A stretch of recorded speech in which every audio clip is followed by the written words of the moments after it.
E você já sabe, a gente adora quando você participa do programa com a gente. Não deixe de mandar sua sugestão, denúncia, flagrante, grava aí uma mensagem de áudio ou de vídeo e manda para o nosso WhatsApp, 992258767. Você também já sabe, mas eu vou repetir, pode ir lá na nossa página do Facebook, mandar essas sugestões e curtir, que a gente adora. Agora vamos lá para cima, vamos para o RC Cop, que já está sobrevoando Manaus. Olha aí as imagens trazidas ao vivo, lá de cima do RC Cop, pelo Alex Gomes, nosso cinegrafista, sob o comando do comandante Robson. E você, Adeilson, o que você diz pra gente, o que você conta nessa manhã de terça-feira? Bom dia. Bom dia para você, Dani. Bom dia também para o papai, para a mamãe, para a criançada, para todo mundo que acompanha o Manhã no Ar nesta terça-feira de tempo aberto. Como o Alex mostra neste momento, o Instituto Climatempo prevê para hoje 10 milímetros de chuva. A probabilidade para que isso ocorra é de 60%, Dani.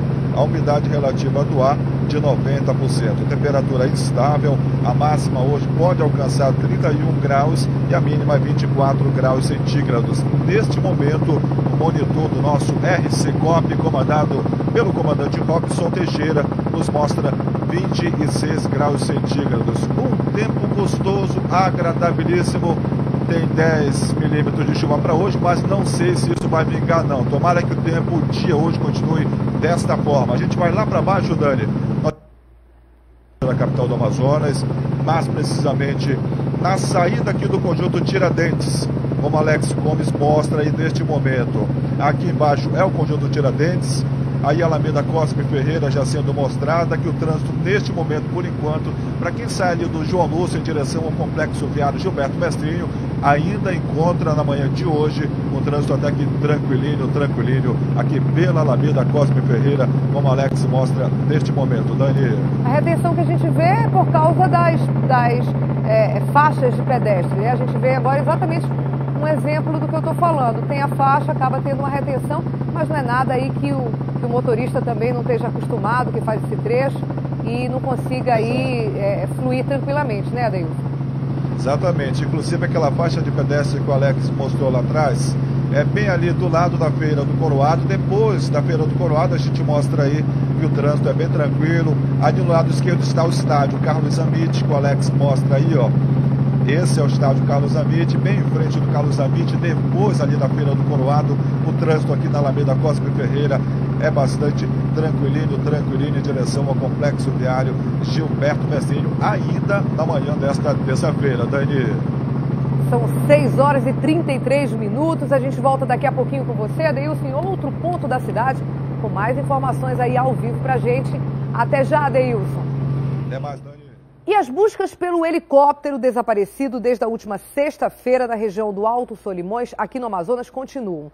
5 pessoas estavam a bordo da aeronave, entre elas 2 índias grávidas. As equipes responsáveis pela procura ganharam um reforço para trabalhos que reiniciam hoje. O Rômulo de Castro está ao vivo e traz informações para a gente.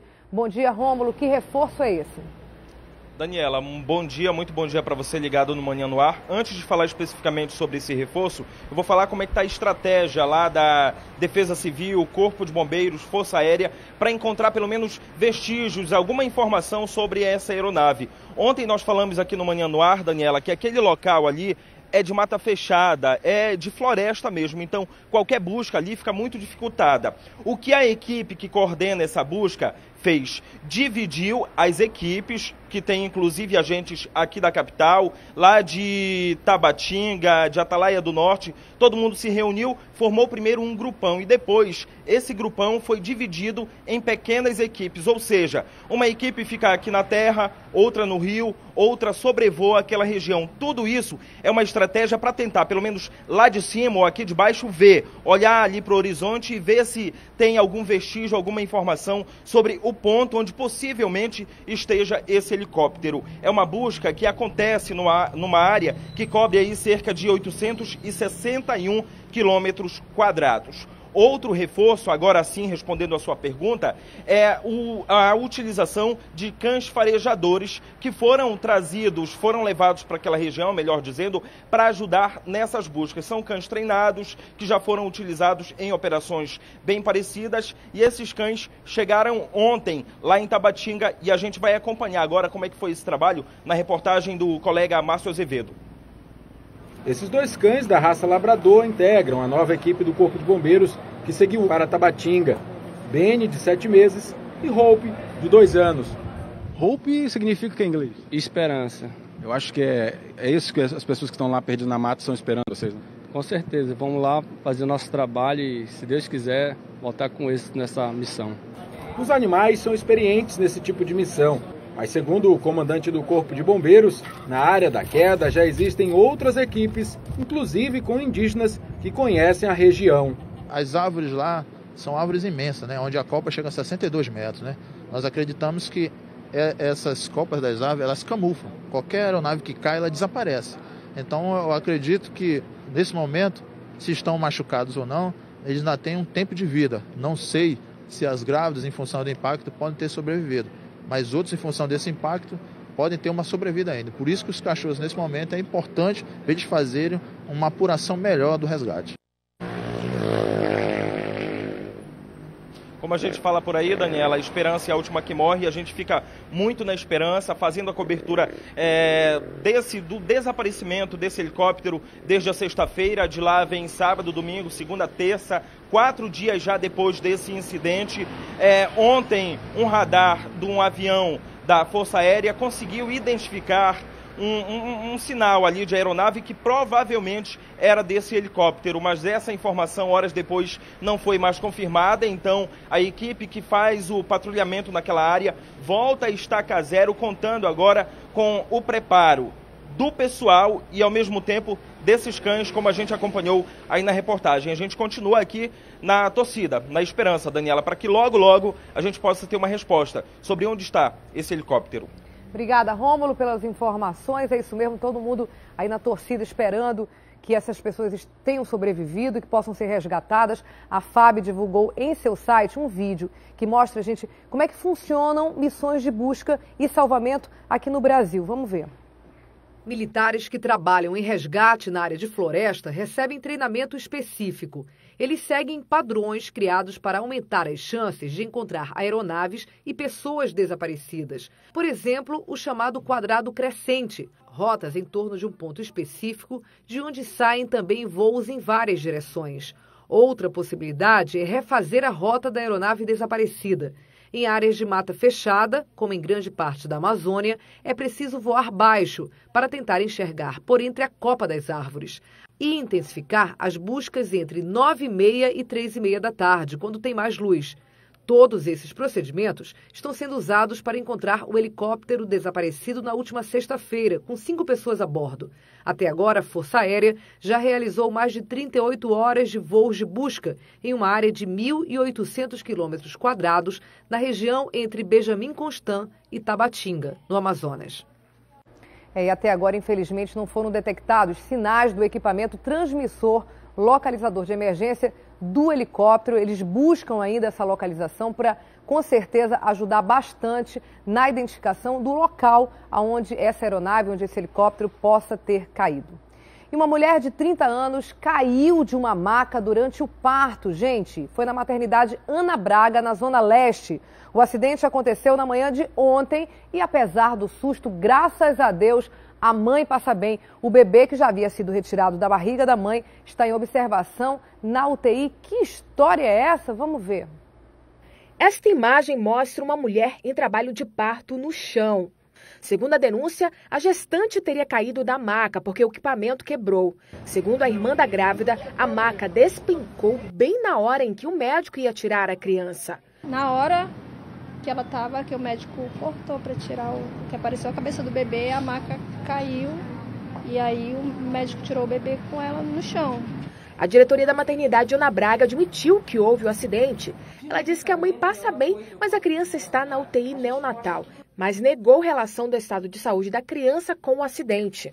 O bebê não teve nenhum tipo de problema, porque o bebê, ele ainda estava dentro da barriga da mãe, na verdade. Foi no momento que começaram, ele ainda estava dentro da barriga da mãe. E como a maca foi arriando para trás, não bateu a barriga, nada. Não teve nada que pudesse machucar o bebê ou que levasse alguma lesão para ele. E depois ele foi retirado? Ele foi retirado e ele está recebendo todos os cuidados, assim como a mãe. De acordo com a diretoria da maternidade Ana Braga, desde abril foram feitas mais de 200 manutenções preventivas e 14 corretivas nos equipamentos. Inclusive a maca que quebrou com a gestante passou por uma manutenção na última sexta-feira. E os peritos da empresa Dani Engenharia Hospitalar, responsáveis pelo serviço, passaram a tarde na maternidade para fazer um laudo pericial e entender o que aconteceu.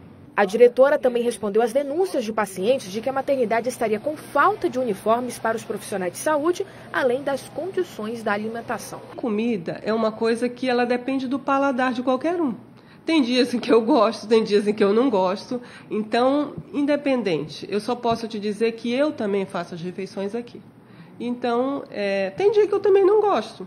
Mas a alimentação depende muito do paladar das pessoas, né? Entendi.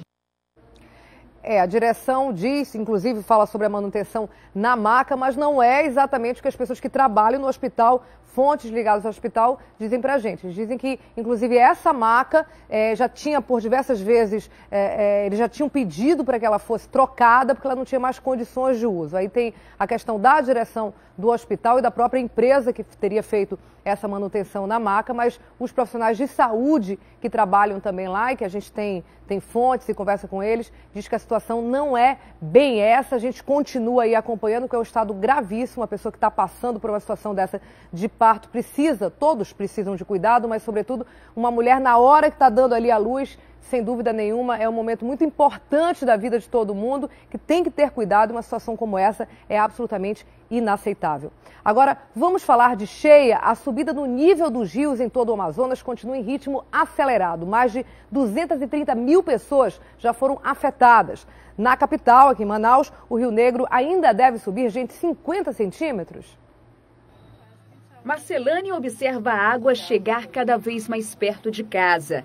Preocupada, ela colocou os móveis em cima de caixas para evitar mais prejuízos. Toda vez que chove é um sufoco, porque a água sobe, né? Aí mas em casa não nem tem aromba, aí que eu fico preocupada, porque eu tenho criança pequena, né? Aí para completar já caiu aqui 2 vezes já. E as previsões não são animadoras. De acordo com o Serviço de Proteção da Amazônia, as chuvas vão continuar acima da média nos próximos 3 meses no Peru e Colômbia. Isso deve impulsionar a cheia em todo o Amazonas. A expectativa de chuvas acima da média sobre a bacia do Rio Negro pode ser um fator determinante para que o nível do rio aqui em Manaus possa alcançar valores ainda mais significativos do que tem ocorrido até esse momento. 8 municípios estão em situação de alerta, 1 em calamidade pública e 30 em situação de emergência. O rio ainda continua causando impacto, né? Ainda está em elevação contínua. A previsão ainda que esse mês de junho ainda continue afetando, então mais municípios entrarão em situação de emergência. Quantos você estima? Nós esperamos entrar ainda mais 12 municípios que estão na nossa lista. Na capital, 11 bairros já sofrem com a enchente. Desde o primeiro alerta que foi emitido pelo CPRM, a Defesa Civil ela já trabalha com uma cota de R$ 29,90 na construção das passarelas. Então não modifica muito do nosso planejamento. Nós estamos seguindo a risco todo o nosso cronograma de construção de passarelas, das visitas, dos monitoramentos. De acordo com os indicativos do CPRM, essa deve ser uma das maiores cheias da história. A previsão dada hoje indica que o Rio Negro possa atingir um máximo de 29,89 metros, provavelmente oscilando ao redor do valor médio previsto de 29 metros e 59 centímetros. Então já é uma cheia grande, já está entre as 10 maiores e pode ficar entre as 5 maiores cheias, a depender da evolução do Rio Negro aqui em Manaus, consequentemente devido às chuvas que vão cair ainda na bacia do Rio Negro. As previsões assustam até quem mora há muito tempo às margens do Rio Negro. Do jeito que já está, estou preocupada, vai subir mais isso, né? Aí como que nós vamos ficar, né? Esta era a cozinha de seu Otávio. Com a subida do rio, ele teve que tirar todos os móveis para não ter prejuízo e construiu esta ponte que dá acesso a outra parte da casa. Aqui é a pia da cozinha. A gente vê que ela foi praticamente coberta. E a previsão agora do CPRM é que o rio ainda suba mais meio metro. O seu Otávio está aqui com uma régua para a gente verificar uma trena. Ó, vamos ver aqui, 50 centímetros. Ultrapassa a pia e cobre também a ponte. Ele fica isolado. Situação preocupante. Exatamente. Aí não tem como mais, né? Aumentar. Se aumentar 20 centímetros, a cabeça vai ficar todo tempo batendo no teto. Situação muito difícil mesmo, mas o próprio Marco Antônio aí do CPRM já falou que dificilmente vai superar a cheia de 2012, que foi uma cheia histórica, a maior já registrada no Rio Negro. A gente espera que o Rio Negro comece a desacelerar essa subida, porque realmente a situação das pessoas que vivem ali na margem dos rios, dos igarapés, como a Adriane mostrou, é realmente desesperadora. E a Defesa Civil do Estado realiza hoje a assinatura de convênios com 8 municípios do Amazonas afetados aí pela enchente. O valor total do repasse estadual é de R$ 2.200.000 para ações de socorro, logística e serviços de emergência. Vamos agora falar com a Rádio Acrítica, conversar com o Newton Correia e com a Adriane Diniz, que já estão também ao vivo na Rádio Acrítica. Olá, meninos, bom dia. Olá, Daniela. Bom dia, Daniela. Bom dia. Adriane, você mostrou agora, a gente acabou de mostrar no Manhã no Ar, a situação da cheia. Você teve ontem lá, né? Eu queria, antes da gente conversar sobre assuntos, inclusive indicativo de greve e tudo, eu queria que você falasse a sua impressão de estar andando ali nas palafitas, nas marombas. As pessoas, embora todo mundo diga, se sabe que o rio vai subir todo ano, porque continuam lá, mas quem vive essa realidade é diferente, né, Adriane? Eu confesso que eu saí muito triste de lá. Eu estive no São Jorge, que é um dos bairros mais afetados. Tem quase 1 quilômetro de ponte que foi construída pela Defesa Civil, aquela ponte elevada. Eles já levaram com uma margem para que o rio chegue a 29 metros e 90 centímetros. Está preparado para isso. Mas as casas estão abaixo dessa ponte. Então, andar nas pontes é difícil, tem que se abaixar, porque os fios elétricos passam muito próximo da gente. Tem que baixar para desviar dele, das caixas de ar-condicionado, e nas residências, muitas delas estão abaixo. A gente viu agora há pouco aí na TV, quem não acompanhou pela TV Acrítica, o seu Otávio. Ele perdeu a cozinha, é o local onde ele trabalha também, ele é marceneiro.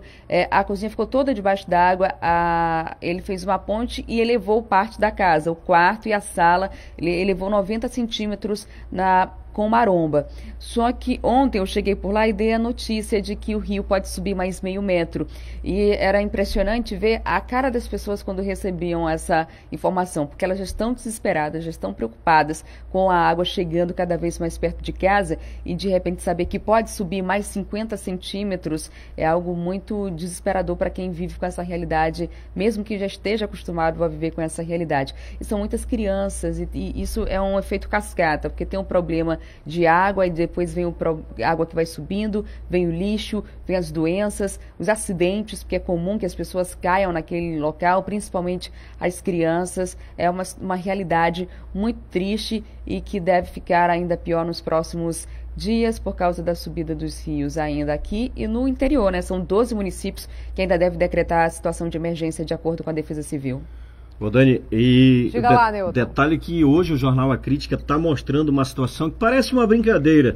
E é uma brincadeira de criança. Acho que a gente deve ter aí esse material, que é a foto dos garotos brincando numa ponte aqui na rua Maués, né? É um flagrante feito pelo repórter fotográfico Evandro Seixas, e ele flagrou essa situação. E é uma brincadeira da molecada ali. Agora, você imagina, você sabe onde é essa brincadeira? Não, conte lá. Você falou na Ponte da Maués, né? Exatamente, na boca do esgoto. E esse cenário todo cercado de lixo, uma situação que eles estão brincando, mas o perigo está ao mesmo tempo ali. Brincadeira seríssima e séria demais. Perigosa Ou seja, são essas consequências, são essas coisas que a cheia traz, não só a água, mas esses problemas que a gente convive quando tem esse fenômeno que a gente está vendo mais acentuadamente nos últimos anos. Agora, mudando de assunto, Newton, tem indicativo de greve de bancários, é isso? Exatamente. Nossa, como é que vai ser isso? Olha, aconteceram 2 assaltos aqui em agências do Banco do Brasil. Uma na Compensa, e aí essa da Compensa que traumatizou a categoria. O que está acontecendo? Os bancários identificaram que esse assalto à agência do Banco do Brasil na Compensa pode ter sido facilitado pelo item de segurança que eles querem de volta, que é a porta giratória com o controle, com o acesso controlado dos clientes à agência. Então, eles dizem que, como não tem mais essa porta, como não tem mais esse controle, facilitou a entrada de 8 bandidos, todos armados. E agora eles querem de volta a porta giratória e não podem fazer isso porque as agências bancárias, os banqueiros são demandados por processos baseados na Lei de Defesa do Consumidor, e aí gerou esse conflito. Bem, a gente conversou agora há pouco com o presidente do Sindicato dos Bancários do Estado do Amazonas, e ele expôs essa situação. À tarde, por volta das 17, 18 horas, eles vão se encontrar. Tem um indicativo de greve para o dia 8 de junho, e é exatamente essa situação que ele estava explicando. Os bancos têm, alguns têm, outros não têm. E há uma iniciativa agora do vereador Plínio Valério de estabelecer esse padrão aí de porta giratória com controle do acesso do cliente nas agências bancárias de Manaus. A Assembleia vai acontecer hoje às 18 horas e eles vão decidir se vão fazer ou não a paralisação de advertência de 24 horas que aconteceria agora no dia 8. Esse é um indicativo, vai ser decidido hoje à noite. Eles já conversaram com a diretoria de alguns bancos e dependendo do que tiver de resposta, eles podem adiar essa paralisação. As agências alegam que de vez em quando passa na porta giratória, está com uma sombrinha, um celular, alguma coisa ali no bolso e trava, e os clientes alegam constrangimentos e aí o banco tem que pagar indenização, e para evitar isso algumas agências foram retirando essa porta giratória. E não existe uma previsão legal que obrigue as agências a colocarem essas portas, e para ter mais segurança, os bancários agora vão à Assembleia Legislativa, à Câmara Municipal, pedir apoio parlamentar também para que os bancos sejam obrigados a garantir esse item que para eles é fundamental na segurança. Eles, inclusive, relatam casos de vários bancários que estão com depressão, com síndromes do pânico, depois de terem passado por situações de assaltos aqui em Manaus, em Iranduba e em outras partes do interior do estado. São 2 lados de uma mesma moeda, né? Uma situação polêmica. É aquele tipo de situação, né, gente, que os 2 lados têm razão. E aí realmente cabe ao poder público decidir o que é melhor para a maioria ou o que é mais seguro, inclusive para a própria população também que frequenta as agências bancárias. Obrigada, gente. A gente volta daqui a pouco com vocês aí na rádio com outras informações, ainda nessa edição do Manhã no Ar. Obrigada, até já. Até já. Vamos voltar então com o RC Cop para ver como é que está o trânsito nessa terça-feira, direto lá de cima com a Adeilson. A Adeilson tá bem tranquilo, hein? Ainda bem. Ainda bem, Dani. Tá tranquilo mesmo o trânsito, como a gente mostra aí neste momento. Esta aí é a passagem de nível que liga Max Teixeira, lá em cima do vídeo, com a Torquato Tapajós. Essa é a Max Teixeira, a popular estrada da Cidade Nova tá aí, que o Alex abre e mostra que realmente nos 2 sentidos, principalmente quem sai da Cidade Nova em direção a Torquato Tapajós, pega um trânsito muito bom, tranquilinho, aí passa também por esta passagem de nível, já chega aqui na Torquato Tapajós em direção ao centro da nossa cidade. Por enquanto, Dani, o trânsito a gente aconselha quem está na Cidade Nova a sair por aqui pela Torquato Tapajós, que ainda apresenta um trânsito muito bom em direção ao centro da nossa cidade, Dani. 6 horas e 53 minutos, quer dizer, normalmente essa hora já é a chamada, já começa a chamada hora do rush, já está se aproximando das 7 horas da manhã, e normalmente é um trânsito bem mais complicado, mas não é o que a gente vê na manhã dessa terça-feira, ainda bem. Adeilson, então a gente continua acompanhando e daqui a pouco fala com você em outro ponto da cidade. Tá bom, a gente vai ficar de olho no trânsito. A gente acaba de receber a informação de que aconteceu um acidente com vítima lesionada ali na estrada da Ponta Negra. A gente vai ver se a gente consegue chegar até lá para trazer essa imagem, tá bom, Dani? É um acidente na Ponta Negra, a informação que você tem até agora, então seria um atropelamento ou é uma batida, você já sabe, ou você vai ver quando chegar lá? A gente vai chegar lá para dar uma observada, a gente não tem essa informação, a gente só recebeu, Dani, que foi uma colisão, ou melhor, um acidente realmente com vítima lesionada. A gente não sabe se foi atropelamento, ou até colisão, ou mesmo assim um acidente entre moto e carro. A gente vai para lá neste momento para trazer mais detalhes lá para a estrada da Ponta Negra, tá bom, Dani? Então tá bom, a gente daqui a pouco então aguarda você outras informações. O RC Cop se dirigindo agora para Ponta Negra, porque tem uma informação de que alguém se acidentou lá e vai trazer daqui a pouco as informações para a gente. Agora 6 horas e 55 minutos. Vamos dividir a tela, produção? Vamos falar de novo com o Rômulo, porque o terminal de integração da Cachoeirinha vai parar de funcionar temporariamente daqui a uma semana. A partir do dia 9 de junho, o T2 vai ser reformado e ampliado e o Rômulo traz informações para a gente. O que o usuário vai fazer, Rômulo? Como é que vai ser distribuída? As pessoas que normalmente usavam o T2 vão pegar ônibus e descer agora onde? Daniela, quem precisar passar ali no terminal de integração da Cachoeirinha, o famoso T2, é bom ficar atento porque um trabalho de identificação dos locais para estacionamento, para pegar o veículo para seguir para outros bairros, todo esse trabalho será colocado lá à disposição do usuário. O cenário, ele acaba se trocando, o terminal acaba se trocando ali do T2 quase que totalmente para as ruas Itacoatiara e Carvalho Leal, onde por meio da integração temporal, o usuário vai poder pegar o outro ônibus nessa área no período de 120 minutos. 2 horas. Você chega lá com seu cartão passagem, você veio lá do centro, por exemplo, precisa parar ali naquele local, você vai parar e ali já vai servir como terminal substituto. Você entra no outro ônibus e segue lá para a Zona Norte, por exemplo. Nós vamos acompanhar agora o que explicou o Superintendente Municipal de Transportes Urbanos da SMTU, o Pedro Carvalho, sobre esse assunto que está dando o que falar por aí, Daniela. É uma reforma e ampliação, não é uma simples reforma, por isso ele vai ser totalmente fechado. A previsão é dia 9.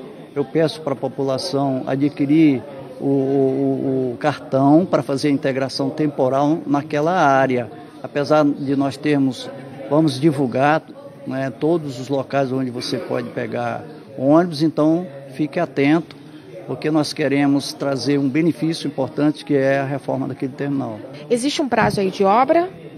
São 4 meses, mas obras depende, nós queremos que termine o mais rápido possível, mas obra há a possibilidade de se estender.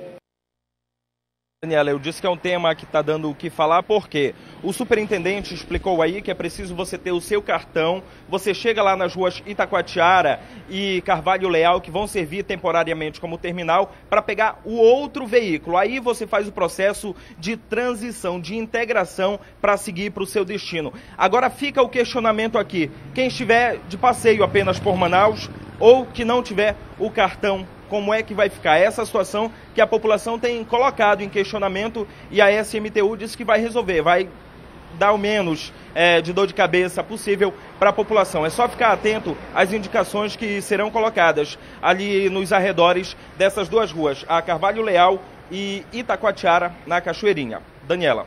Obrigada, Rômulo, pelas informações. Lógico que a gente traz todas as informações também para você na nossa página do Facebook.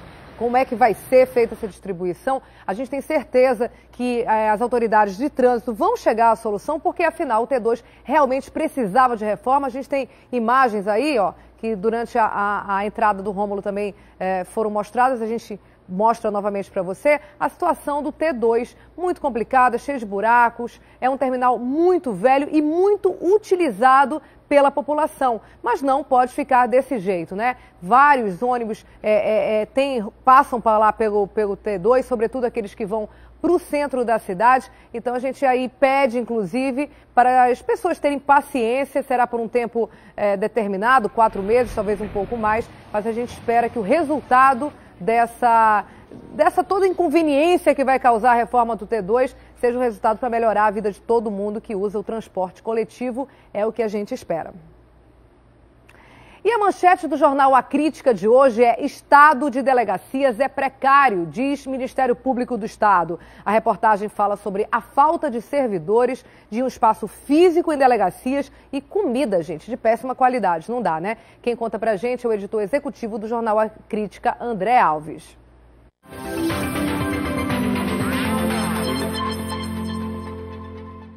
Bom dia, Dani. Bom dia a todos vocês que acompanham o Manhã no Ar.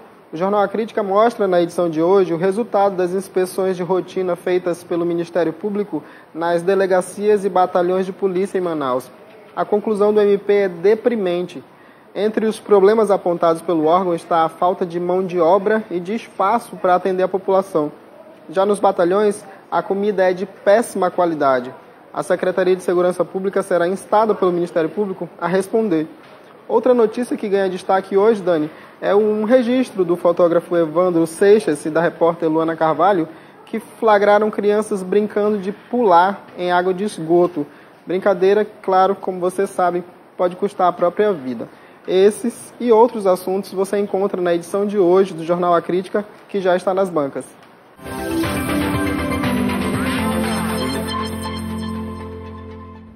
O Neuto Correia na rádio falou sobre essa foto aí, que está na capa, na primeira página do Jornal A Crítica. O André também falou e a gente tem um vídeo, inclusive, que foi gravado. Vamos botar aí o vídeo. Olha só, que a gente tem um vídeo dessa situação, das crianças brincando na ponte da Maués, né, na ponte Gilberto Mestrinho. Quem fez esse vídeo foi a repórter Luana Carvalho. Olha só, exatamente a situação, o lixo que tem em toda essa área, a água realmente contaminada, poluída, e as crianças acabam brincando nessa água que pode trazer uma série de transtornos, de problemas, como tem aquela bela foto, né? Perigosa, mas bonita foto, bonito registro do momento ali da queda do garoto que está na capa do Jornal A Crítica, mas ninguém imagina que por trás de uma foto como aquela, todos os problemas, todas as implicações que tem fazer esse tipo de brincadeira. Então, se você está em casa assistindo a gente agora, deixe seu filho fazer isso não, porque é perigoso e pode trazer uma série de problemas. Vamos mudar de assunto agora. A polícia vai apresentar hoje um homem suspeito de cometer oito homicídios aqui em Manaus. O Márcio Azevedo está ao vivo e traz as informações para a gente sobre esse caso. Bom dia, Márcio.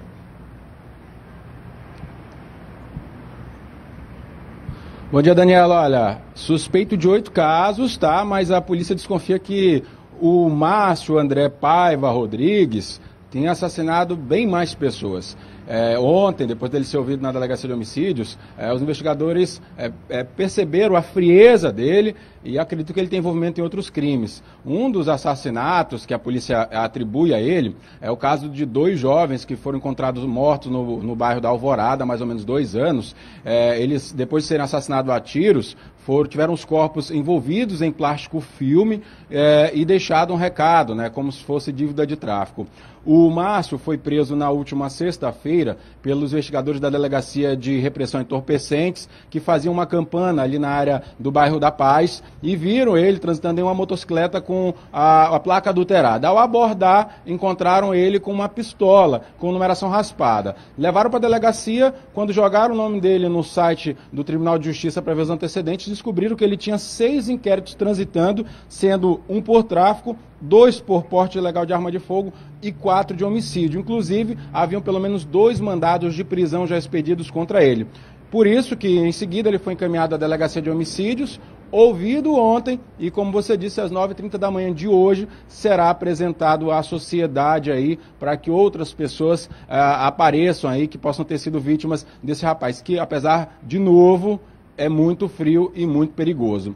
O outro caso, Daniela, que também envolve criminosos de alta periculosidade, foi registrado aqui nessa delegacia onde nós estamos, o 12º Distrito Integrado de Polícia no Parque das Laranjeiras. Esse carro que o Pedro Bala vai mostrar agora, esse Palio prata, você vê aí uma marca de batida, foi atingido pela viatura da Polícia Militar, da Força Tática, ontem, na madrugada de hoje, ali no bairro Parque das Nações. Esse veículo pertence ao ex-comandante da Polícia Militar. Esse veículo aqui estava sob a posse de bandidos. Esse veículo foi roubado, segundo a polícia, há mais ou menos 2 semanas. Ele pertence ao coronel Almir Davi, que foi comandante da Polícia Militar, e dentro havia uma pistola .40. Os bandidos roubaram esse carro e também, de quebra, levaram essa pistola. Ontem, esse carro rodava ali pelo Parque das Nações e a viatura da Força Tática viu ele em atividade suspeita, viu os 4 homens aí dentro, e ao abordar eles tentaram fugir. Inclusive a polícia, como eu disse, teve que bater na lateral para forçar a parada do veículo. Na hora que parou, revistou os 4, encontrou a pistola .40 dentro do veículo, e aí, ao puxar a ficha criminal do Marcelo Alvarenga Pinheiro, do Raul Berg de Oliveira, do Diego da Costa Santos e do Miller de Souza Braga, descobriu que se tratarem de 4 bandidos perigosos. Para você ter uma ideia, o Marcelo já tem uma condenação, além de uma prisão por roubo. O Raul tem uma passagem por extorsão mediante sequestro, roubo e também já é condenado. O Diego da Costa já tem 3 roubos na costa. E o Miller, recentemente, espancou a companheira, foi feita uma medida protetiva, inclusive ele está com uma tornozeleira para manter distância da mulher e estava na rua. Todo mundo, segundo a Polícia Militar e a Polícia Civil, aqui do 12º Distrito Integrado de Polícia, estava preparado para cometer assaltos. A previsão é que eles sejam apresentados à imprensa no dia de hoje para que vítimas de crimes cometidos por eles apareçam aqui na delegacia, porque no dia de ontem, segundo a Força Tática, eles estavam se preparando para cometer roubos pela cidade utilizando o carro do ex-comandante da Polícia Militar. O detalhe é que o documento do carro, eles não tiveram nenhuma preocupação de alterar, porque tinha o nome do ex-comandante. Quando paravam pela polícia, eles apresentavam o documento e aí, de alguma maneira, eles eram liberados. Mas dessa vez não deu certo, foram presos e estão aqui no 12º Distrito Integrado de Polícia, no Parque das Laranjeiras. Daniela. Obrigada, Márcia Azevedo, com as informações de polícia. Parece que, felizmente, a sorte está para o lado da polícia e não dos bandidos. O Márcio acabou de trazer 2 casos, né? A polícia estava ali na rua, é bem verdade, estava abordando, estava fazendo seu papel, mas também teve bastante sorte de encontrar essas pessoas antes que elas cometessem crimes, pessoas que já eram procuradas pela justiça e que têm que pagar, algumas delas até condenadas, e têm que pagar pelos crimes que já cometeram, sem dúvida nenhuma. Vamos ver agora alguns destaques do portal A Crítica. Vamos ver o que tem no portal. Olha só, 20 anos depois, homem é condenado por matar menina em acidente de jet ski no Amazonas. A garota morreu em 1995, aos 13 anos, na Praia Dourada.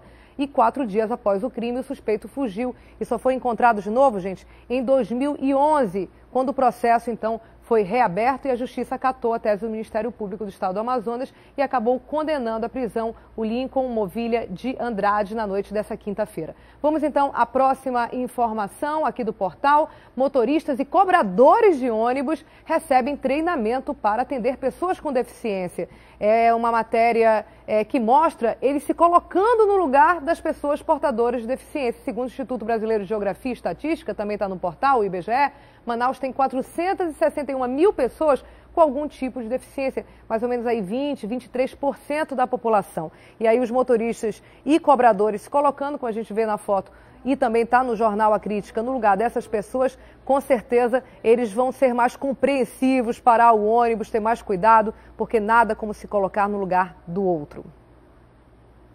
É isso aí. E você vai conhecer agora a história do Natanael. Gente, aos 12 anos, ele foi internado numa UTI e nunca mais saiu de lá. Hoje, aos 23 anos, ele é um exemplo de amor à vida e transforma para melhor as pessoas que cuidam dele. Ao longo desse tempo, ele fez amigos e formou uma verdadeira família dentro do hospital. Vamos ver a reportagem do José Augusto Souza e do Carlos César. Hospital da Criança, Zona Oeste de Manaus. Aqui vive um paciente muito especial. Quem é o paciente xodó aqui da unidade? É o Natanael. Natanael. Gente boa. Gente finíssima. Esse aí jogando videogame dentro da UTI é o Natanael. Acredite, ele está internado há 12 anos. Portador de uma doença hereditária que degenera os músculos rapidamente, ele respira com a ajuda de aparelhos e precisa ser monitorado 24 horas por uma equipe médica. Por isso, não pode ir para casa. A primeira internação dele foi em 2003. Eu fiquei 6 meses aqui. Aí até que o pessoal insistiram e não conseguiram me tirar do aparelho. Eu fui para casa. Só que eu acabei descendo de novo. Aí voltei. Aí de lá não consegui mais sair. E foi assim que o leito virou quarto. E os funcionários, família. São mais do que médicos e enfermeiros que estão aqui cuidando de você todo dia, né? Sim. São amigos e família. Eles me ajudam muito. Enquanto a gente está conversando aqui, dá para mostrar, olha só. Todo mundo parado, assistindo. Tem alguns que estão emocionados ali, ó. A gente convive com ele, então é como se fosse filhos de todo mundo. Na UTI, ele desenvolveu novas habilidades, como a paixão por informática e pelo desenho.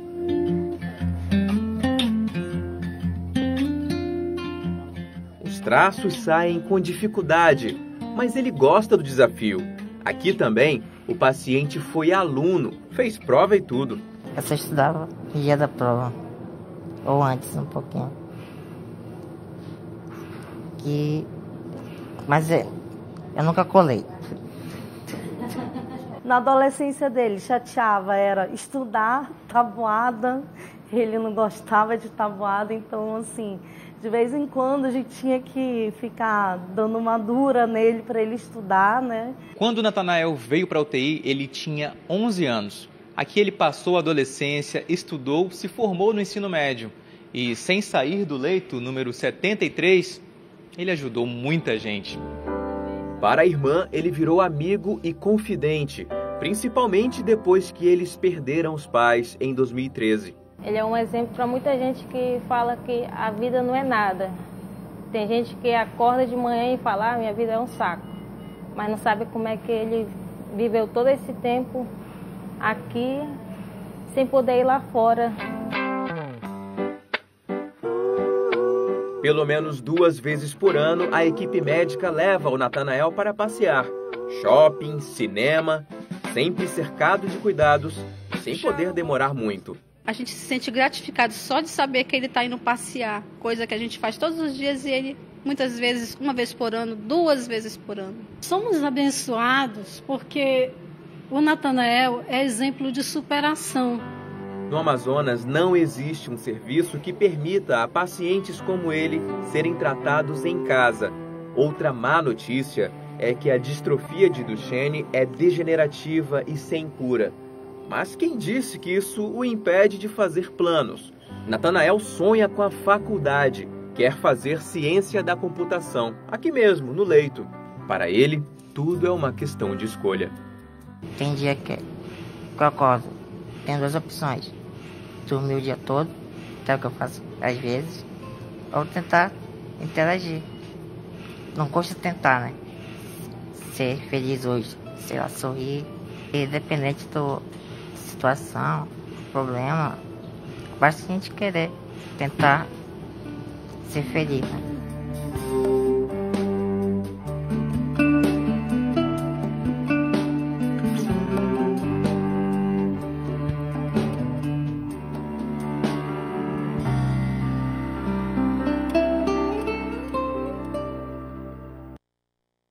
História linda contada pra gente pelo Zé Augusto, né? Natanael é realmente um exemplo aí de vida, de pessoas que podem levantar da cama e não fazem porque não querem. E o Natanael consegue viver e viver feliz, como o Zé mostrou pra gente aí, no leito que virou também a sua casa. Por falar no Zé, ele tem um recado pra gente, a produção tá me dizendo aqui. O que é, Zé? Fala lá. O Natanael preparou uma surpresa aqui, ele está fazendo um desenho, mas ele não vai dizer o que é, não vai mostrar também, só vão descobrir aí no estúdio. Mas eu acho que vão gostar, não vão?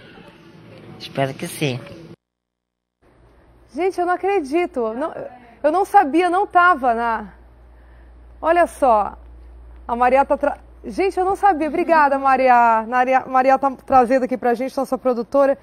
Gente, que lindo. Não sabia. Foi uma surpresa da produção. Olha só que legal, gente. Que o Natanael mandou de presente pra mim.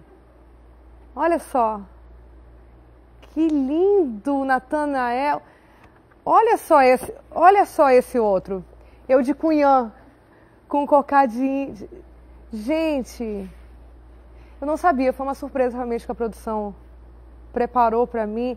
Natanael, muito obrigado. Que lindo. Tô realmente sensibilizada, emocionada. Amei. Vai virar um quadro na minha casa, com certeza. Adorei receber essa sugestão da Amanda, de pauta. Você é realmente uma pessoa fantástica. Eu estou sensibilizada, agradecida, emocionada. Um presente maravilhoso que eu ganho. Pode ter certeza aqui que eu vou botar no quadro e ficar muito carinho na minha casa. Natanael, muito obrigada. Achei lindíssimo e adorei o presente. Adorei mesmo.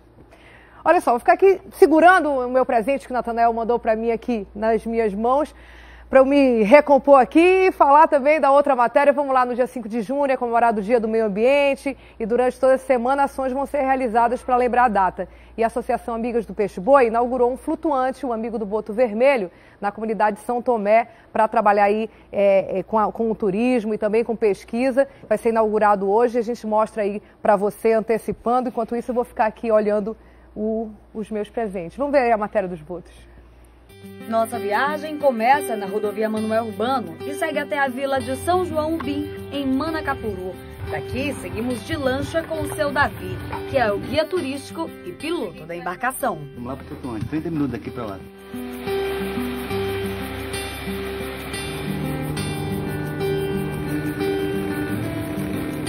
Esse tempo só foi possível porque pegamos atalho pela Mata Alagada. A viagem é geralmente de 2 horas.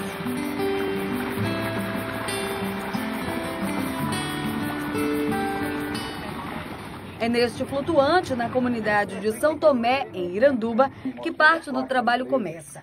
Aqui fomos recepcionados pelos pesquisadores e por eles. Essa espécie, chamada de boto vermelho ou cor-de-rosa, só existe na bacia amazônica. Eles são dóceis, mas tanta proximidade com o homem quase leva a espécie à extinção. De acordo com a AMPA, uma associação que estuda mamíferos aquáticos, 4.000 botos morrem por ano em todo o Amazonas. A carne do animal é utilizada para a captura da piracatinga, peixe muito consumido em outros países. O resultado da pesquisa chamou a atenção das autoridades e em janeiro deste ano começou a valer a proibição da pesca dessa espécie por 5 anos. Então a gente acredita que esses 5 anos de moratória vai dar tempo da gente acompanhar os frigoríficos, saber se realmente eles não estão mais captando, né, dos pescadores esse peixe, se o projeto que a gente faz no Mamirauá também, que a gente desenvolve lá, se realmente os animais estão tendo um acréscimo populacional, né? Só que isso é um estudo de longo prazo, né? E saber se realmente não está mais sendo comercializada a piracatinga, né? Isso é o que a gente espera, né? E nos próximos anos a gente vai ter também a possibilidade de desenvolver uma isca alternativa, né? Para oferecer para o pescador que também dependia dessa atividade, né? Da pesca da piracatinga. No mês passado, pela primeira vez, os pesquisadores começaram a registrar os mamíferos que vivem no Rio Negro. Desde então, 15 botos já foram marcados. E esse não é o único recurso para tentar salvar a espécie. Além do monitoramento dos botos, a associação está trabalhando no apoio às comunidades que desenvolvem o ecoturismo. Este flutuante, por exemplo, vai ajudar a avaliar o impacto do turismo com a interação dos botos. A gente iniciou recentemente uma pesquisa focada com esses botos que justamente passam por essa interação turística, que foi a captura. A gente tem esses botos agora marcados, como vocês veem, a marquinha, individualmente. Então a gente vai poder monitorar cada boto individualmente, entender como funciona entender melhor como funciona essa interação, o impacto que ela pode estar gerando em cima do boto, para a gente entender também como melhor proteger tanto as comunidades ribeirinhas quanto as populações de boto. Seu Davi é um dos ribeirinhos que vive do turismo nessa região do Rio Negro. Segundo ele, o maior interesse do turista é conhecer de perto essa lenda das águas da Amazônia. E a plataforma que vai ser inaugurada hoje pela AMPA deve ajudar nessa interação. Muita gente lhe procura e eles querem o quê quando eles lhe procuram? Querem ver o boto. Vem para ver o boto. Tem semana que eu trago umas 20. Um contato valioso que conscientiza e é um grande passo para preservar a espécie que ainda está em risco de extinção. É uma experiência realmente fantástica. Eu já tive a oportunidade aí de fazer interação com os botos. Eu super recomendo, é um bicho lindo e que tem que ser preservado. Nunca, por favor, usar o boto como isca para pegar um peixe como a piracatinga. Jamais. O boto é para estar nadando livre e embelezando cada vez mais a nossa região amazônica. Agora vamos ver como é que está o trânsito com o Adeilson. Olha só, a gente tem as imagens do boto, agora sim, as imagens ao vivo do RC Cop. Onde é que nós estamos nesse momento, Adeilson? Dani, nós estamos mostrando aí a André Araújo, passando aqui pela Secretaria de Fazenda, E ali é o cruzamento da André Araújo com a Salvador, que segue aqui direto aí, ó. A gente está mostrando que para quem vem da André Araújo em direção a Salvador, que esta via aí, ó, o trânsito está tranquilinho por enquanto. Aqui embaixo já é o cruzamento da Salvador com a Maripiranga Monteiro, a Popular Recife. A gente observa que quem passa pela Salvador em direção ali ao Adrianópolis pega um trânsito bom.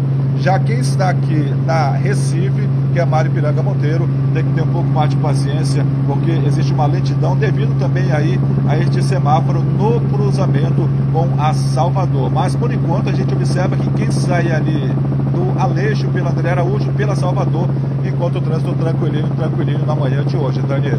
Lá na Ponta Negra, você já olhou, tá tudo tranquilo, né? Aquele acidente, então, não foi confirmado, tá tudo certo por lá. Exato, a gente sobrevoou o local exato onde deveria ou poderia ter acontecido aquele possível acidente com vítima lesionada, mas não, nada avistado pelo RCCOP. Ao contrário, o trânsito por lá, pela estrada da Ponta Negra, principalmente em direção à Compensa, passando pela Avenida Brasil, é tranquilinho na manhã desta terça-feira, Dani. Por sinal, todas as suas entradas hoje do RCCOP mostraram um trânsito tranquilo, felizmente, né? Graças a Deus, a gente estava precisando aí de um dia com trânsito tranquilo. Desde ontem tá bom, hoje também, em vários pontos da cidade onde nós sobrevoamos e mostramos aqui no Manhã no Ar ao vivo, o trânsito está muito bom, tudo transcorrendo tranquilamente. Ontem nós tivemos aqui no programa o presidente da Manaus Trans, né? Ele deu uma série de indicações de trânsito e tal. Coincidência ou não, o trânsito está mais tranquilo hoje, né, Adeilson? Pois é, né, Dani?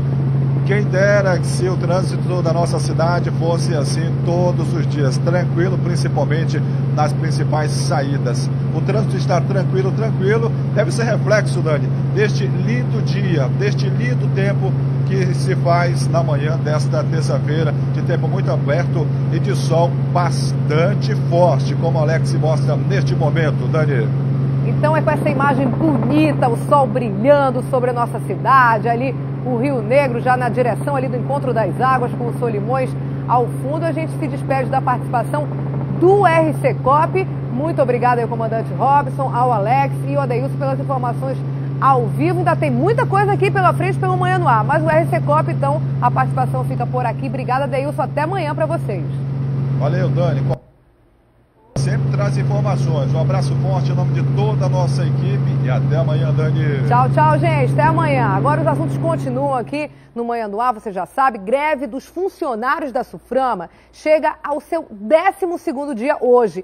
E se nada for resolvido até o fim dessa semana, as empresas do polo industrial que dependem dos componentes devem ficar aí em situação crítica. E pelo jeito a categoria está disposta a manter essa paralisação por tempo indeterminado. O que será que vai acontecer? Vamos ver aí a reportagem.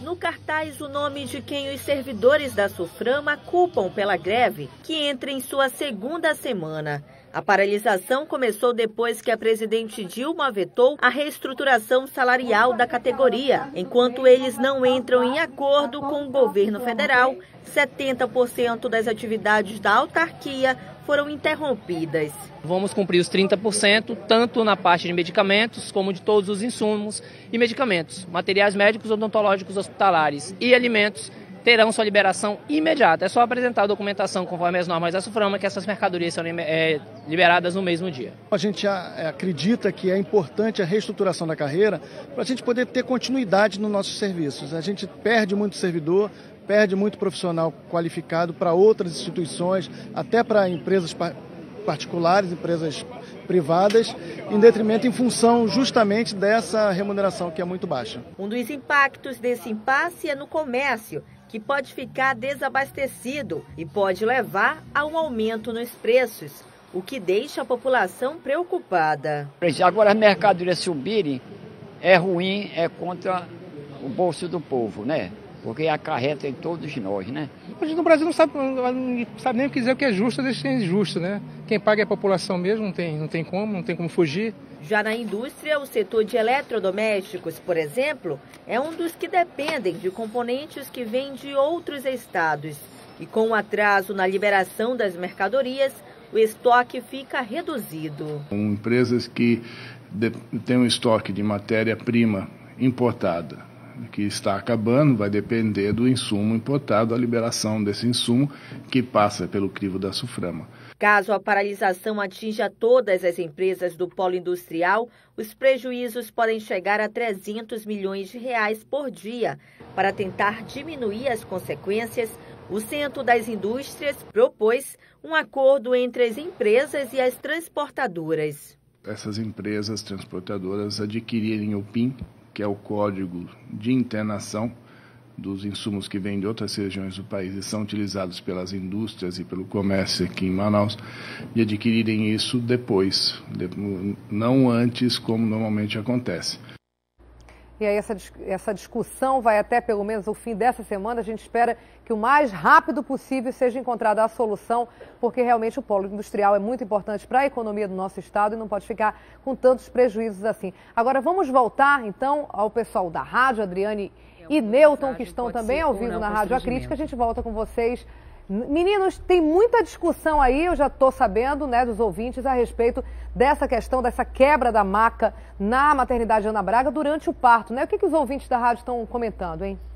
Eles estão revoltados, né? E falam que essa situação denuncia, Daniela, uma fragilidade do sistema, né? A gente ainda há pouco falava sobre esse assunto aqui. A maca, de acordo com os próprios profissionais, não tinha mais condições de ser utilizada, essa maca que quebrou durante um trabalho de parto, e a gente fica imaginando a situação. Já o momento da gravidez, do parto, é um dos momentos mais especiais da vida, e é um momento também doloroso ali para a mãe que está fazendo força para ter um filho normal e de repente cai porque a maca quebrou. Então eles são muito revoltados com isso, indignados com essa situação, e dizem que não é de hoje, que isso já aconteceu outras vezes, que não é só a maca que está sucateada, é a estrutura como um todo da maternidade Ana Braga, lá na zona leste da cidade, que é a que mais realiza partos na cidade. Agora, teve ouvinte que ficou aliviado, porque foi um assunto que a gente já havia tratado aqui no A Crítica Notícia, e toda vez que essa demanda chegava, havia uma contestação, não procede, não é verdade. E esse ouvinte que fez a denúncia já ligou dizendo, tá aí, comprovada a denúncia. Eu avisei. Agora é triste porque tem que ter uma situação como essa, né, alarmante, uma situação flagrante, para que as coisas que poderiam ter sido evitadas, sem dúvida nenhuma, a gente vê que o estado do material não é condizente, os profissionais já tinham alertado, segundo eles mesmos, várias fontes, gente, não é uma ou duas, várias pessoas da maternidade falam dessa situação, não só nessa maca, mas em outros instrumentos também. Precisa de uma situação flagrante dessa, né, perigosa. Felizmente não aconteceu nada com a mãe nem com o bebê, mas poderia sim ter acontecido, e para vir à tona, para ter toda essa discussão. Ô, Daniela? Diga, Will. Já estou dizendo. Diga o Wilson, porque quem faz isso comigo geralmente é o Wilson Lima, é o Daniel. Ele vai te imitar. Ele vai imitar o Wilson. Ô, Daniela, conta pra nós o que aconteceu agora aí na TV que você ficou emocionada. Compartilha com a gente aqui na rádio, para os nossos ouvintes. Você estava aí com um personagem, a gente ficou aqui te assistindo e vendo, de repente você estava com um desenho de você reproduzida no personagem de Cunhã Poranga e outra de apresentadora. É isso? O que foi? A gente só estava acompanhando a gente só conseguia ver. Só conseguia então ver. Deixa eu contar, gente. Foi realmente um momento muito importante para mim, assim, pessoal e profissionalmente. Vocês não sabem o que aconteceu. O Natanael, é um garoto que entrou na UTI com 11 anos. Hoje ele tem 23 anos. E ele mora na UTI. E aí os médicos e enfermeiros, como a gente mostrou, tá novamente mostrando aí as imagens para quem está acompanhando a gente pela TV, ele tem uma doença degenerativa e ele nunca mais saiu dessa UTI. Lá ele estudou, se formou e ele fez daquele leito do hospital a casa dele e dos enfermeiros, dos médicos, das pessoas que frequentam ali o hospital, a própria família dele. Ele estudou, ele é um menino que joga videogame e faz desenhos muito lindos, muito autodidata praticamente em desenho, então com a ajuda das pessoas que doam pincéis, doam lápis de desenho. E aí, você sabe o que ele fez? Ele simplesmente desenhou a minha imagem, né? Tanto assim como apresentadora, como também como Cunhã, com cocar de índia. E aí a produção fez uma surpresa para mim. O Zé trouxe esse desenho e eles me entregaram aqui de uma maneira inesperada aqui no estúdio. Aí eu não tenho como não ficar emocionada. A gente não conseguiu acompanhar o áudio, mas a imagem sua emocionada foi flagrante. Quem não ficaria, né? Quem não ficaria realmente. Até nós aqui, eu tô emocionado com a história, você contando agora, e a gente tinha acompanhado, não sabia por que você tinha ficado tão emocionado, e a história dele é muito comovente realmente. Olha só, a gente está, para quem está na TV, mostrando novamente aqui as imagens, o meu presente, e vocês acham que porque ele está lá na UTI e assim, não pode sair, ele sai 2 vezes por ano, como o Zé mostrou, ele sai 2 vezes por ano com super cercado de vários cuidados, né, para passear, mas ele tem muita perspectiva de vida e quer muito da vida. Agora o plano dele é fazer ciências da computação, ele quer fazer uma faculdade e ele disse que isso mais emociona a gente no final da matéria e serve de exemplo para quem vê a gente pela TV ou está agora escutando essa história toda pelo rádio. Ele diz o seguinte, que todo dia que amanhece, que ele abre os olhos, ele tem 2 possibilidades, passar o dia dormindo ou interagir com as pessoas e viver. E ele sempre, todo dia, há 11 anos nessa UTI, ele escolhe interagir e viver. Olha que exemplo de vida. Exemplo para todos nós. Muito bonita a história. Maravilhoso, parabéns, né? para a produção, parabéns para você, Dani. Obrigada para todos nós, que sirva de exemplo para todos que nos veem e que nos ouvem agora pela rádio. Tchau, meninos. Obrigada. Brigadíssimo e até amanhã. Até lá. Tchau. Olha só, daqui a pouco tem notícias do esporte, a gente faz aí um pequeno intervalo e volta em instantes, são 7 horas e 31 minutos, quase 32 minutos, e a gente volta já já. Obrigada! Olá, estamos de volta aqui no Manhã no Ar, agora são 7 horas e 35 minutos e vamos direto lá para o estúdio do Craque na TV com ela, Carol Queiroz, que vai falar pra gente, lógico, das notícias do esporte. Bom dia, Carolzinha! Bom dia, Dani, tudo bem? Tudo ótimo, diga lá. Olha, todo mundo falando dos seus desenhos, queria dizer que eu achei lindo. Muito fofo, né? E você sabe que a produção realmente guardou o segredo? A gente tem um espelho, você sabe que você está em casa, não sabe como é que funciona, a gente faz um espelho, né? Que é mais ou menos a marcação das matérias que vão entrar. E a diretora Josi não botou no espelho e eu não sabia dessa surpresa. Ela falou aqui no ponto pra mim, chama aí que o Zé tem um recado. Olha, não imaginava. Ela guardou direitinho, né? Eu adorei. A gente ficou olhando aqui, eu tava assistindo também, né? Achei lindo. Mas vamos falar de esporte, Diga Dani? lá, diga lá. Olha, tem uma notícia quentinha pra te dar aqui do Campeonato Amazonense. O Peñarol anunciou ontem à noite, ainda já está aqui no site do clube. Olha aqui, ó. Marcos Peter não é mais o técnico do clube. O Peñarol, você sabe, né?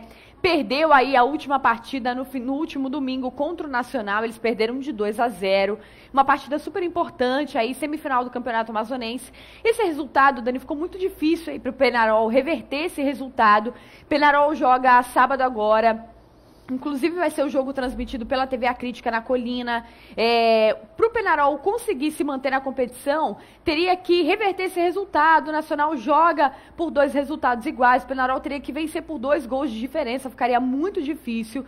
E muito provavelmente, por conta desse resultado, Marcos Peter reclamou um pouco da estrutura do clube. Aí fica já aí uma situação complicada. Eles estão com problemas internos ali. Acabou caindo o técnico aí do Peñarol. Vamos ver como é que o time vai se comportar agora, né? Tem esse jogo aí no sábado. A gente não sabe ainda quem é que vai estar nesse jogo à frente do comando do clube. A gente vai acompanhar aí para ver quais são os próximos passos aí do Peñarol para essa última partida. Aliás, última não, né? Vamos ver, tudo pode acontecer. Futebol, tudo pode acontecer. Ainda tem Peñarol e Nacional no sábado. Vamos ver o que vai acontecer, né? Próximos capítulos aí da novela e Campeonato Amazonense. A gente vai mostrar para quem quiser saber um pouco mais, tá aí, ó, peñarol.com.br, pode ler o que tá acontecendo, tá bom? Mas olha, na contramão aí dessa festa, das finais e tal, os clubes fazem de tudo aí para receber a verba do governo do estado, viu? Quebrados, os dirigentes correm contra o tempo para ter o dinheiro e quitar os salários, Dani. O problema não é só no profissional não, viu? O Amazonense de Juniores, que começou nesse fim de semana, pode ser paralisado a qualquer momento também por causa de dinheiro. Vamos entender mais ou menos essa história. Em reunião fechada, os representantes dos times que fazem parte da Associação de Clubes Profissionais do Estado conversaram sobre o atraso no repasse da verba prometida pelo governo. O total é de R$2,5 milhões e já está disponível na Secretaria de Esportes do Estado. Na opinião do presidente da associação, Cláudio Nobre, está havendo má vontade. Nós estamos aí numa via crucis agora, tentando realmente conversar com o governador que nos recebeu gentilmente e imediatamente prometeu, no meio do problema financeiro que o Estado está passando juntamente com o país, que todo mundo está acompanhando, disponibilizou a verba de 2,5 milhões. Infelizmente, as pessoas que ele fala realmente o português claro para disponibilizar, para viabilizar isso, não conseguiram viabilizar, infelizmente, até aqui. E isso aí está causando um constrangimento, um problema imenso para o nosso campeonato, para o nosso futebol, para os dirigentes, para os atletas, que estão sofrendo uma coisa que é quase um estado de calamidade. O dirigente protocolou 2 ofícios na sede do governo.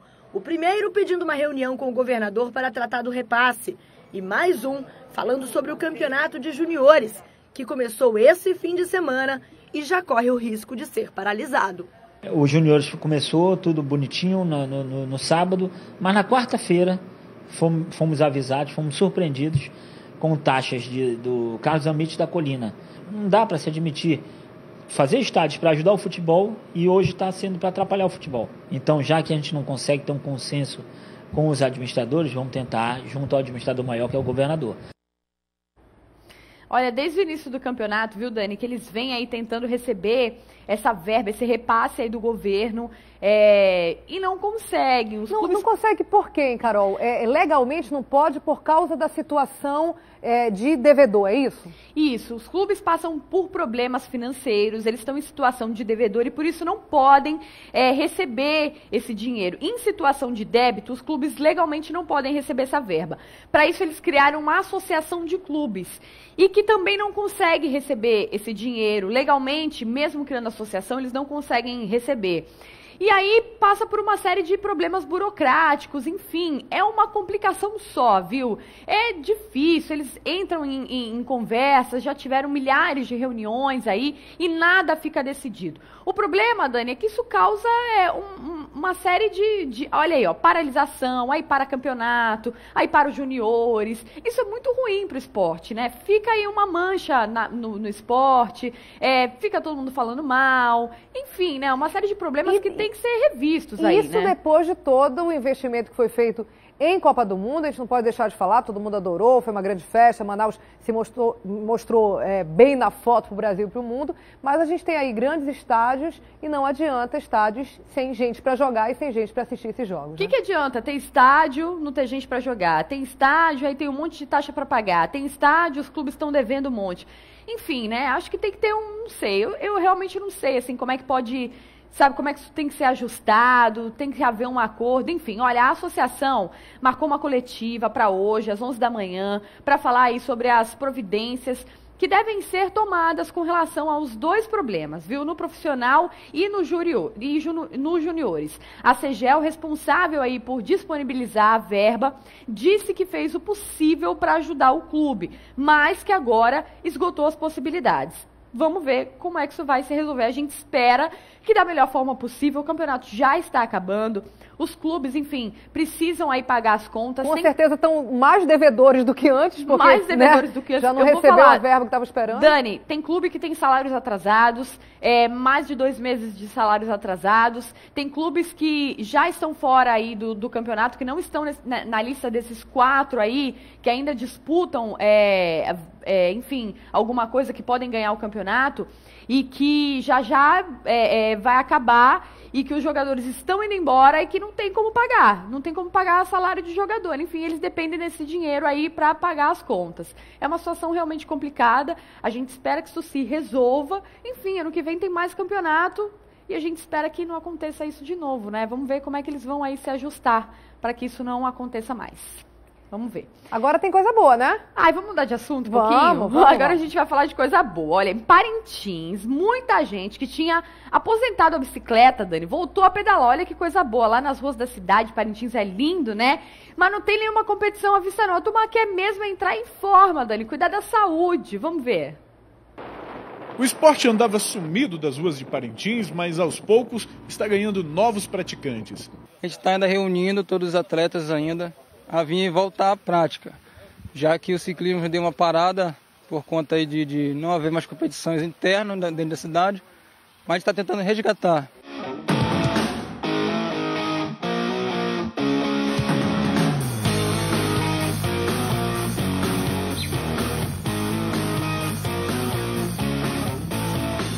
passeios acontecem toda terça, quinta e sábado e podem ser praticados por qualquer pessoa com disposição para pedalar. Cerca de 30 pessoas praticam ciclismo regularmente apenas neste grupo. É um esporte que tem crescido em Parintins e o que vale aqui, além de se preparar para as competições, é a preparação do corpo, é a saúde. Eu particularmente estou praticando por saúde mesmo, questão de saúde mesmo. Mesmo sem competição na cidade, alguns atletas fazem a preparação em treinos pesados. Mas como em todo esporte, às vezes acontecem acidentes. Graças ao equipamento de segurança, ninguém se machucou sério. Justamente o equipamento de segurança que nós costumamos usar e incentivar, que tem que se usar. Mas nem todo mundo está aqui para competir. Eu pedalo por prazer, por exercício e também para manter a forma, né? Que é muito bom e eu convido as mulheres, assim como eu, a participar, que é uma prática muito boa. E para quem pensa que fazer ciclismo é difícil, quem já adotou o esporte ensina o que é preciso ter para sair pedalando. Força de vontade e uma bicicleta, somente isso. Se você tiver vontade e uma bicicleta, você começa o ciclismo.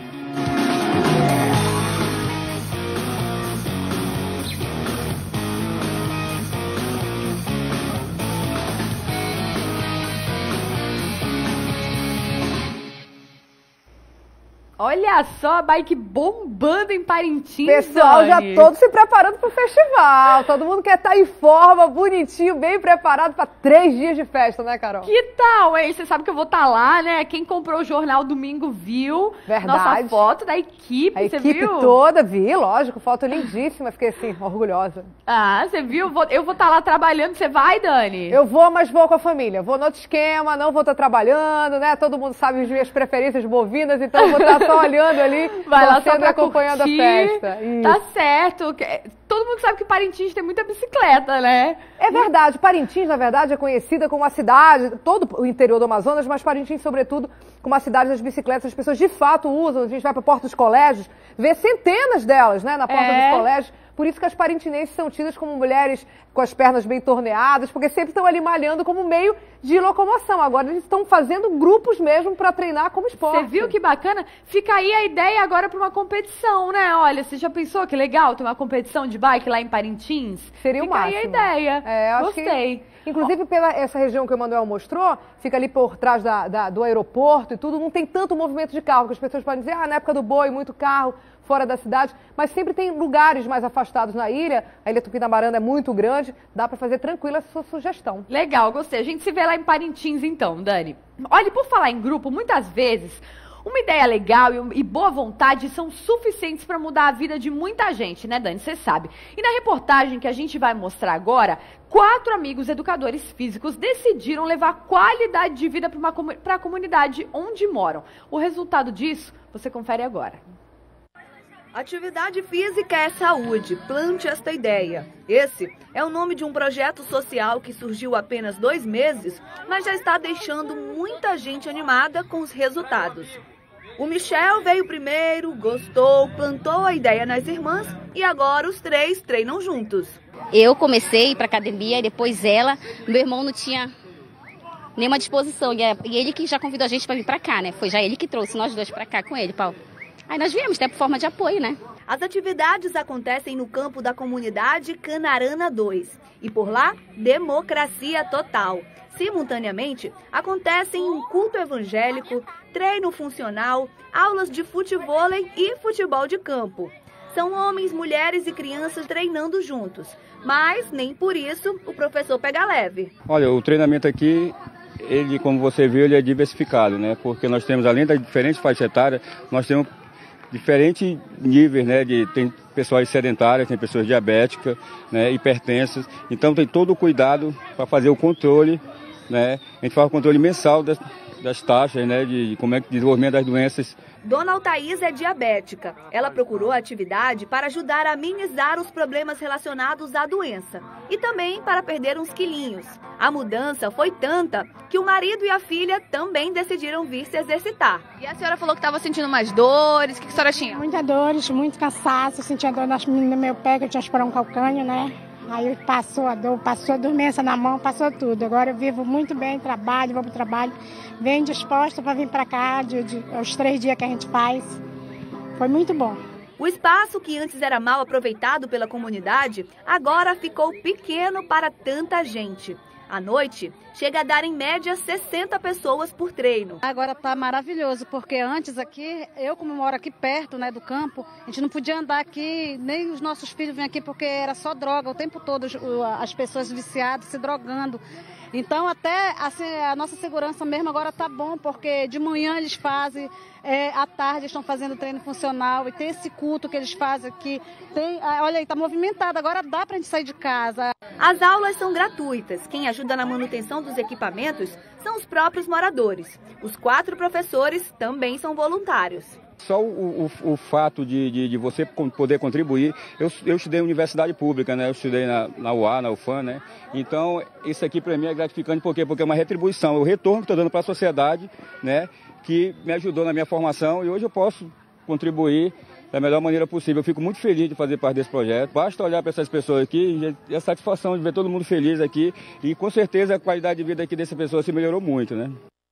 Tá vendo, gente? Tudo de graça, voluntário, tá aí, ó, um monte de esporte, pode ir a família inteira. Tem Você viu, senhora? Você viu a dona Thaísa? Dona Thaísa ali, quentura, querendo realmente mudar o estilo de vida. Tudo de bom que a gente pode mostrar reportagens como essa, né, Carol? As pessoas realmente empolgadas com o esporte, vendo o resultado, tendo gosto, né, pela qualidade de vida e pela saúde. Eu adoro reportagem assim. É uma tendência, viu, Dani? Final. Ela falou lá no campo de futebol do Canarana, você viu que ela falou que não mudou só a saúde, não, mudou tudo, segurança. Você viu que todo mundo mais animado ali. Aí até culto, Dani, todo mundo ali, ó, reunido. Ah, eu também gosto, adoro mostrar a reportagem assim. Então você que tá aí no sofá, ó, levanta, se mexe, aproveita a dica, tá aí à noite, não tá fazendo nada, levanta, bota uma calça, bota um short, hoje ainda é terça-feira, dá tempo, né, Dani? Dá tempo de levantar, correr lá, ó, e fazer um exercício, é saúde, é vida. Sempre dá tempo, esse negócio de atleta de fim de semana não rola não, hoje é terça-feira, é dia. É verdade. Obrigada, Carol, valeu, até amanhã. Até amanhã, Dani, um beijo pra você. Obrigadíssimo, um beijo. Vamos ver então quais são os destaques do programa Hoje em Dia. Bom dia, Renata. Bom dia, Daniela. Oi, Manaus. No Hoje em Dia, um comerciante e um publicitário prometem deixar a gente de queixo caído. Sabe por quê? Eles disputam a transformação mais incrível. E você é quem escolhe, hein? Aqui no Hoje em Dia. Até mais.